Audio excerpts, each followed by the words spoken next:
खुलुमबाय बड' लेटेस्ट आपडेटआव बयखौबो बरायबाय रादाबखौ फरायदों आं प्रमद खाख्लारिया। गिबि निउस दङ ससियेल मिडियायाव भाइराल जानाय बड' नेशनेल लिबारेशन आर्मी मुंनि बिटिआरआव गोदानै हाथियार दिग्रा आफाद जोनोम जानाया नंमारगौना नंमारा दासिमबो रोखा जायाखै।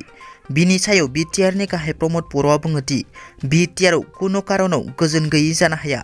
आसामनि मोनसेबो ओनसोलाव दायो गोजोन गैयै जानो हाया। सोरबा साफा सानैया हाथियार लानानै हुमखि होयो, गासै रायजोआवनो गोजोन गैयै खालामनो नागिरो। बेखौ कुनु कारनाव जानो होनो हाया, मानोना आसामा गोबां आवगायलांबाय होनना रोखा बुंथियो। बर'नि जाखांफुनाय फावखुंग्रि दिप्ति बसुमतारिया सा सानजानि प्रेस्टिजियास बिउटि पेजेन्टआव बाहागो लानो खाबु मोन्दों। गुवाहाटी सारियालि एलबाम गानानै मुंदांखा जानो हानाय क'क्राझारनि दिप्ति बसुमतारिया बिउटि पेजेन्ट सानस्लिक मेगा मिस नर्थ इस्टआव बाहागो लानो खाबु मोन्दों। दिप्ति बसुमतारिया सानस्लिक मेगा मिस नर्थ इस्टआव बाहागो लानो खाबु मोननाय गिबि बर' सिख्ला जानो हादों। बे गोजोनथाव रादाबखौ दिप्ति बसुमतारिया गावनि इन्स्टाग्राम एकाउन्टनि गेजेरजों फोसावनायजों लोगोसे बर' हारिनिफ्राय बे बादायलायनायाव बाहागो लानो खाबु मोननाय गिबि सिख्ला जानो हानाय फोरमायो। बे बिउटि पेजेन्टआव दिप्ति बसुमतारिया आसामनि जानानै बाहागो लागोन।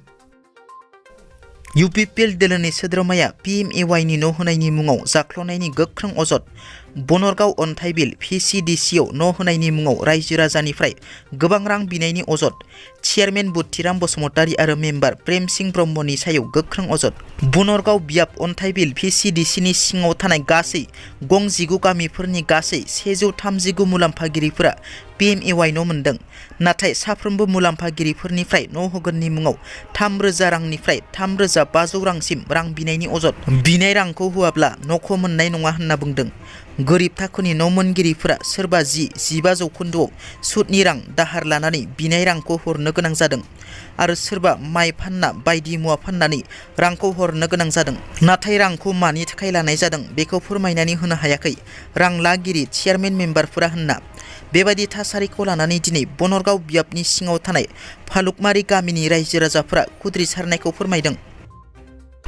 गोदान हाथियार दिग्रा आफाद BNLA दानायनि बिथिङाव UPPL दोलोनि दैदेनगिरि राजकुमार नार्जारिनि फिनजाथाय। आं बिथांमोनखौ दाय होनो सानाखै, मानोना लाइमोनफोरनि थैया गरम थायो। बेयाव सोरनिबा आखाइ थानो हागौ। उनाव थानानै बिथांमोनखौ मिसगाइड खालामदों। आं बिथांमोनखौ खावलायो, दायो बड'लेण्ड ओनसोलाव बेबायदि परिस्थिति गैया। आखायाव हाथियार लानानै आन्दालन खालामनायनि परिस्थिति गैया। माबा मोनसे दाबि दङब्ला, माबा मोनसे मोननो गोनां दङब्ला गणतान्त्रिक लामाजों थांनो नांगौ। मानोना थांनाय 30-40 बोसोराव बड'लेण्ड ओनसोलाव रोजा रोजा सुबुङा बे भायलेन्सनि थाखाय थैनो गोनां जाबाय। दाय गैयै सुबुंफोराबो जिउ खोमानो गोनां जाबाय। आरो फिन बेबायदि परिस्थिति बड'लेण्ड ओनसोलाव नाङा।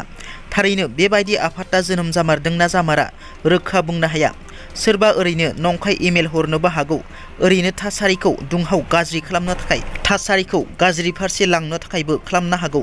बिनि सायाव थाबैनो पुलिस एजेन्सि, इन्टेलिजेन्स एजेन्सिफोरखौ तदन्त खालामनो बिनि आन्दोआव सुर दङ। उनाव थानानै लाइमोन सेंग्रा सिख्लाफोरखौ हाग्रायाव थिनहरना आखायाव हाथियार हमहोदोंब्ला गोख्रोंनिफ्राय गोख्रोंसिन तदन्त खालामनो थाखाय खावलायो राजकुमार नार्जारि बिथाङा। गेलेमु बिथिङाव फिन बर' हारिनि थाखाय मोनसे गोग्गाथाव रादाब। उदालगुरि जिल्लानि सिङाव थानाय दरं जिल्ला सिमा ओनसोल भकतपारानि पुनिया गामिनि थागिबि भुबन चन्द्र बर' आरो रिनुप्रभाब बसुमतारीनि फिसाजो निरुपमा बर'आ आसाम आइजो क्रिकेट हानजानि केप्टेन मासिखौ मोन्दों। निरुपमा बर'आ उन्दै समनिफ्रायनो क्रिकेट गेलेबोनानै दिनै गेलेनायजों लोगोसे साख्रिबो मावगासिनो। आथिखालाव रेलवे बिफानाव साख्रि मावनाय निरुपमा बर'आ आसाम क्रिकेट आइजो हानजानि सासे गोख्रों गेलेगिरि। निरुपमा बर'आ फैगौ 14 जानुवारियाव नागपुराव खुंजानो गोनां BCCI senior women day cricket बादायनायाव आसाम हानजानि केप्टेन मासिखौ लाना गेलेगोन। बिथांनि आसाम आइजो क्रिकेट हानजानि केप्टेनशिपखौ मोननाया ओनसोलजों लोगोसे हारिनि थाखाय गोग्गाथाव। दिनैनि रादाबा एसेनोसै। नोंथांमोना जुदि आंनि रादाबखौ खोनासंनानै मोजां मोनदोंब्ला अन्नानै लाइक, शेयार आरो साबस्क्राइब खालामनो दाबाव। गोजोन्थों।